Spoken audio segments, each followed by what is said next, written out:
জানিয়ে দেব আমাদের হাতে পাওয়া বাংলাদেশের সর্বশেষ গুরুত্বপূর্ণ আপডেট সংবাদ। শুরুতেই জানিয়ে দিচ্ছি সংবাদ শিরোনাম।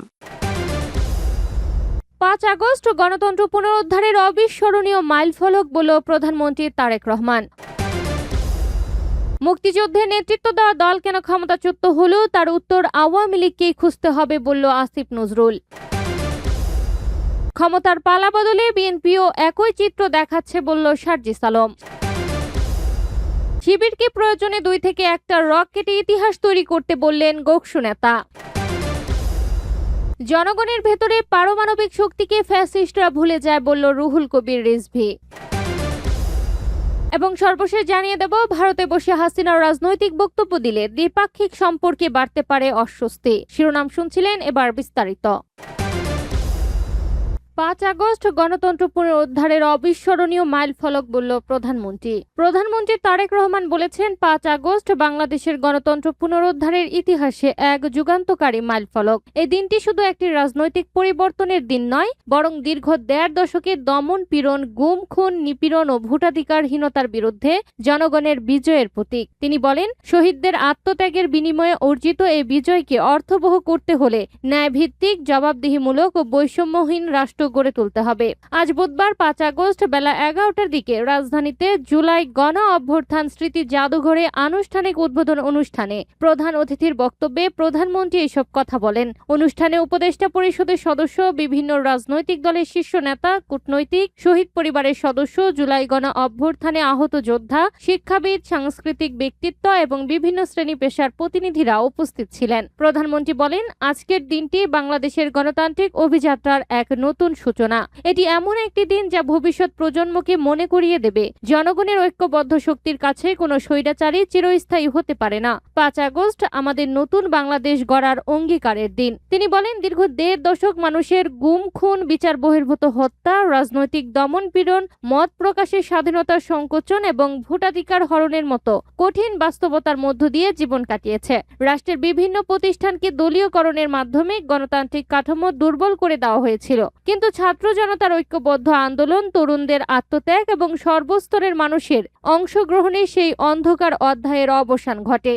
মুক্তিযুদ্ধের নেতৃত্ব দেওয়া দল কেন ক্ষমতাচ্যুত হলো তার উত্তর আওয়ামী লীগকেই খুঁজতে হবে বলল আসিফ নজরুল। ৭১-এ মুক্তিযুদ্ধে রাজনৈতিক নেতৃত্ব দেওয়া আওয়ামী লীগ কেন জনরোষের মুখে ক্ষমতাচ্যুত হলো, সেই আত্মসমালোচনার দায় দলটির নিজেদেরই বলে মন্তব্য করেছেন সাবেক অন্তর্বর্তী সরকারের আইন উপদেষ্টা আসিফ নজরুল। বুধবার ৫ আগস্ট সামাজিক যোগাযোগ মাধ্যম ফেসবুকে দেওয়া এক পোস্টে তিনি এই মন্তব্য করেন। নিজের ভেরিফাইড ফেসবুক পেজে দেওয়া পোস্টে আসিফ নজরুল লিখেন, ১৬ ডিসেম্বরের পর ৫ আগস্ট বাংলাদেশের জন্য আরেকটি বিজয়ের দিন। তার ভাষায়, জুলাইয়ের আন্দোলন শুরুতে শেখ হাসিনার পতনের আন্দোলন ছিল না, তবে ১৬ জুলাইয়ের পর নিরস্ত্র মানুষের উপর নির্বিচারে হত্যাকাণ্ড পরিস্থিতিকে এমন পর্যায়ে নিয়ে যায় যেখানে তৎকালীন প্রধানমন্ত্রী শেখ হাসিনার পতন অনিবার্য হয়ে ওঠে। তিনি দাবি করেন, নিজের দেশের মানুষের ন্যায্য প্রতিবাদের জবাবে এমন সহিংসতার নজির দক্ষিণ এশিয়ায় বিরল। একই সঙ্গে ৫ আগস্টের পর শেখ হাসিনার দেশ ত্যাগের ঘটনাকেও তিনি আধুনিক বিশ্বে ব্যতিক্রমী রাজনৈতিক ঘটনা হিসেবে উল্লেখ করেন। আওয়ামী লীগের প্রসঙ্গে আসিফ নজরুল বলেন, নানা বিতর্ক থাকলেও দলটি মুক্তিযুদ্ধ সংগঠিত করেছে এবং সেই যুদ্ধে রাজনৈতিক নেতৃত্ব দিয়েছে, এটি অস্বীকার করার সুযোগ নেই। তবে স্বাধীন বাংলাদেশে জনরোষের মুখে দলটিকে অন্তত ২ বার ক্ষমতাচ্যুত হতে হয়েছে। কেন এমন পরিস্থিতির সৃষ্টি হয়েছে, সেই প্রশ্নের উত্তর আওয়ামী লীগেরই খুঁজে বের করা উচিত বলে মন্তব্য করেন তিনি। ক্ষমতার পালা বদলে বিএনপিও একই চিত্র দেখাচ্ছে বলল সার্জিস আলম। ১৬ বছর ধরে নিপীড়িত বিএনপি ক্ষমতার পালা বদলে এখন আগের সরকারের মতো একই চরিত্র দেখানো শুরু করেছে বলে মনে করছেন জাতীয় নাগরিক পার্টি এনসিপির উত্তরাঞ্চলের মুখ্য সংগঠক সার্জিস আলম। বুধবার ৫ আগস্ট নিজের ভেরিফাইড ফেসবুক অ্যাকাউন্টে এক পোস্টে সাবেক এনসিপি নেতা গাজী সানাউদ্দিন তানভীরের গ্রেপ্তারের তথ্য জানিয়ে তিনি এই মন্তব্য করেন। সার্জিস তার ফেসবুক পোস্টে লিখেছেন, হবিগঞ্জ ও সিলেটে সন্ত্রাসী হামলার পর রড দিয়ে আঘাত করে আলিফের চোখ নষ্ট করে ফেলার পর কয়েকদিন আগে গাজী সানাউদ্দিন তানভীর জনাব তারেক রহমানকে নিয়ে ফেসবুকে এক লাইনের একটি পোস্ট করে। সেই লেখাটা দেখে আমরা তাকে জানাই, এই ধরনের লেখা আমরা কোনোভাবেই সমর্থন করি না। কিছুক্ষণ পরেই তিনি তার পোস্ট ডিলিট করেন। পরবর্তীতে আমরা দেখতে পাই ফেসবুকে আরেকটি পোস্ট দিয়ে ওই লেখার জন্য তিনি দুঃখ প্রকাশ করেন এবং পরবর্তীতে আর এই ধরনের লেখার পুনরাবৃত্তি ঘটবে ঘটবে না বলে আশ্বস্ত করেন। এছাড়াও পার্টির পক্ষ থেকে তাকে এই বিষয়ের জন্য শোকজ দিয়ে সাময়িক অব্যাহতি দেওয়ার মতো গুরুতর শাস্তি দেওয়া হয়। তারপরও বগুড়া জেলা বিএনপির নেতৃস্থানীয় একজন তার বিরুদ্ধে মামলা করে এবং আজকের জুলাই গণ অভ্যুত্থান দিবসে ভোর 4টায় ঢাকা থেকে তাকে গ্রেপ্তার করা হয়। এনসিপির নেতারাও লিখেছেন, একটা মানুষ তারেক রহমানকে নিয়ে অনাকাঙ্ক্ষিত একটা লেখা লিখলো, সেটা লেখা উচিত হয় নাই বুঝতে পেরে ডিলিট করলো, ফেসবুক পোস্ট দিয়ে দুঃখ প্রকাশ করলো, পুনরাবৃত্তি হবে না বলেও আশ্বস্ত করলো। পার্টি থেকে শোকজ দিয়ে সাময়িক অব্যাহতি দেওয়া হলো। এত কিছুর পরও বিএনপি এবং তারেক রহমানের পুলিশ তাদের ক্ষমতা দেখাইলো, অথচ বিগত 2 বছর ধরে বিএনপি এবং তার অঙ্গ সংগঠনের হাজার হাজার নেতাকর্মীরা ফেসবুকে পোস্ট দিয়ে কমেন্টে আমাদেরকে নিয়ে এমন কিছু নাই যে সেটা তারা বলে নাই বা লিখে নাই। শিবিরকে প্রয়োজনে 2 থেকে 1টা রক কেটে ইতিহাস তৈরি করতে বললেন গোকসু নেতা। সংসদে বিএনপির সঙ্গে জামায়াত আর ক্যাম্পাসে ছাত্রদলের সঙ্গে শিবিরে এই কুসুম কুসুম প্রেম জাস্ট একটা ফাজলামি বলে মন্তব্য করেছেন গণবিশ্ববিদ্যালয় কেন্দ্রীয় ছাত্র সংসদের গোকসু সহ সাধারণ সম্পাদক এজিএস সামিউল হাসান শুভন। একই সঙ্গে পোস্টে ইসলামী ছাত্র শিবিরকে উদ্দেশ্য করে সহিংসতার ইঙ্গিতপূর্ণ বক্তব্য দেন তিনি। মঙ্গলবার 4 আগস্ট সন্ধ্যা 6:30টার দিকে নিজের ফেসবুক অ্যাকাউন্টে দেওয়া ওই পোস্টে তিনি এই মন্তব্য করেন। পোস্টে সামিউল হাসান শুভন লিখেন, হে শিবির, ওরা আপনাদের চোখ তুলতে পারে, গুড়ালি কাটতে পারে, মাথা ফাটাতে পারে, আর আপনারা সারা জীবন খালি মার খেয়ে প্রতিবাদ মিছিলই করে গেলেন। 90-এর দশকে শিবিরের উপর পায়ের রক কাটার মিথ্যা অপবাদ আসে। সন্ত্রাস রুখে দিতে প্রয়োজনে 2 থেকে 1টা রক কেটে ইতিহাস তৈরি করুন। আপনারা এত আইনের প্রতি শ্রদ্ধা দেখিয়ে কি করবেন? তারা তো ঠিকই আইনকে মিডিল ফিঙ্গার দেখাচ্ছে প্রতিনিয়ত।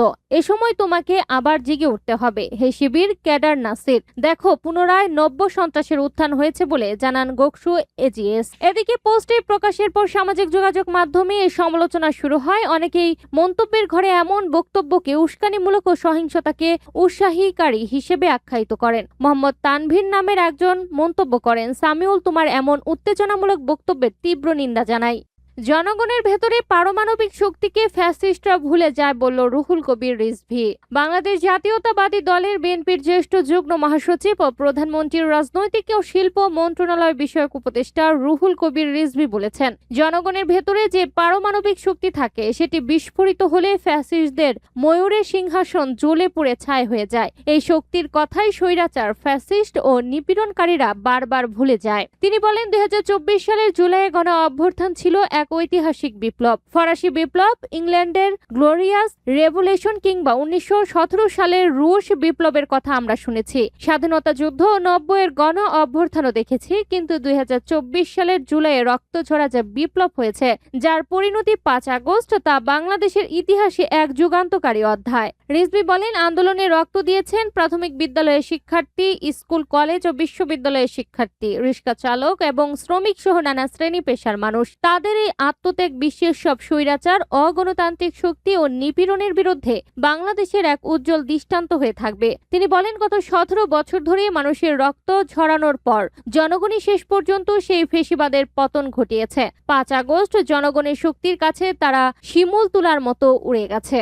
ভারতে বসে হাসিনা রাজনৈতিক বক্তব্য দিলে দ্বিপাক্ষিক সম্পর্কে বাড়তে পারে অস্বস্তি। ছাত্র জনতার প্রবল আন্দোলনের মুখে 2024 সালের আজকের দিনে তৎকালীন প্রধানমন্ত্রী শেখ হাসিনা দেশ ছেড়ে ভারতে আশ্রয় নিয়েছিলেন। অবসান হয়েছিল আওয়ামী লীগের 15.5 বছরের শাসনের। সেই সরকারের পতনের দ্বিতীয় বার্ষিকীতে প্রথমবারের মতো ভারতের জনসমক্ষে আসার ঘোষণা দিয়েছেন শেখ হাসিনা। ভারতের একটি গণমাধ্যম ইতিমধ্যে জানিয়েছে, নয়াদিল্লিতে একটি ভার্চুয়াল অনুষ্ঠানে তার বক্তব্য দেওয়ার কথা রয়েছে আজ সন্ধ্যায়, যেখানে শেখ হাসিনা তার ভবিষ্যৎ রাজনৈতিক রুটম্যাপ এবং বাংলাদেশে ফেরার পরিকল্পনা নিয়ে কথা বলতে পারেন। কিন্তু মানবতা বিরোধী অপরাধে ফাঁসির দণ্ড মাথায় থাকা শেখ হাসিনা এইভাবে জনসমক্ষে বক্তব্য দেওয়ার ঘোষণায় দেশ জুড়ে চলছে আলোচনা, সমালোচনা ও কৌতূহল। তবে শেষ পর্যন্ত তিনি কথা বলবেন কিনা সেটি আজ স্পষ্ট হবে, কারণ ইতিমধ্যে এই প্রশ্নে ঢাকার অস্বস্তির কথা জানানো হয়েছে দিল্লিকে। গত সোমবার প্রধানমন্ত্রীর পররাষ্ট্র উপদেষ্টা হুমায়ুন কবিরের সঙ্গে ভারতের ভারতের হাই কমিশনার দীনেশ ত্রিবেদীর সৌজন্য সাক্ষাতে ঢাকার এমন অস্বস্তির কথা জানিয়েছে।